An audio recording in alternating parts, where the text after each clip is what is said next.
You rated some crazy notions.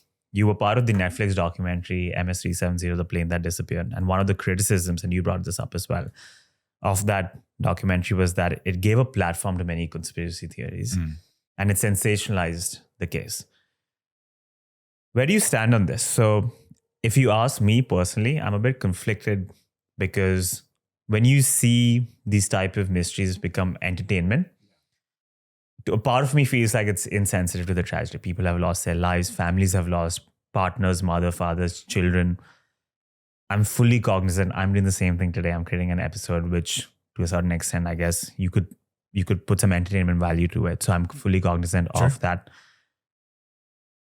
I think, yeah, a part of me is slightly uncomfortable with that, but the other part of me can make that case, and that's the reason, the motivation behind making this episode as well, is that if you make it entertaining, if you sensationalize it, that's the best way to reach a mass audience, get people hooked onto it. And the more people that are hooked onto it, they have the motivation to put that pressure on the authorities, continue the investigation. You can reach a much wider audience.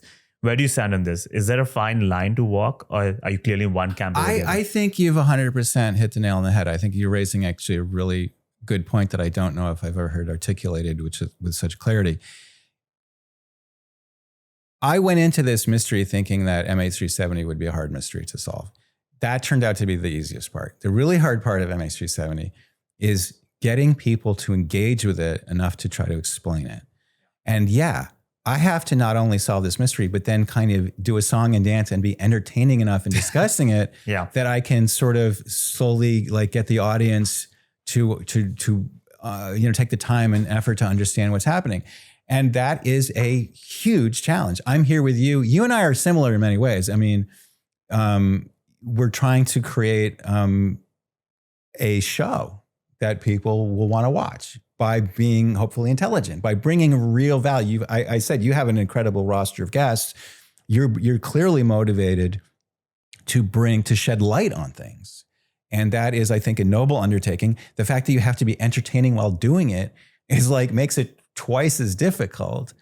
But hey, we have to do it because we have to do it. If it's incredibly possible and like maybe beyond our capabilities. I don't know if I'm ever going to succeed in getting people to take this threat seriously. I know that many people think we're at a sort of extinction level event when it comes to Western liberal democracy.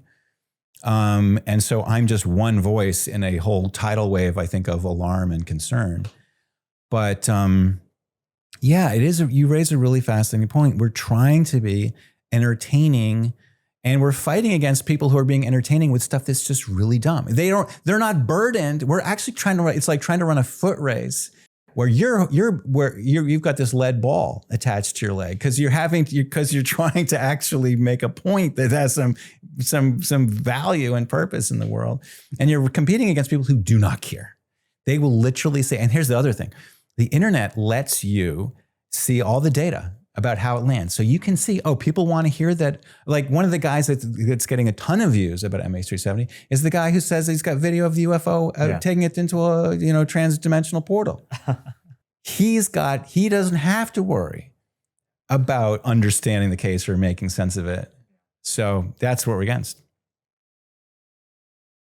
This is, a confusion I battle with as well, but I know that if we can keep it entertaining, keep this relevant in people's minds, then I think it's probably for the better. The moment people forget about it, the people who try to do this, they have won, I feel. Abraham Lincoln talked about the better angels of our nature. And I think that there is something really entertaining about understanding how the world really works. And I think that we can build something that people can get excited about by using a sense of having a sense of, what's the word? I would love to, I wish I had the word that I'm talking about. The sense of doing things for the right reason. We want to, we live in a world that is so cynical in so many regards. And we want to be the opposite of that. We want to build a world that's not cynical, that actually we help each other and we try to help each other understand things so that we can get what we want to achieve collectively, and I think that we can, but only if we really fight. And so here we are.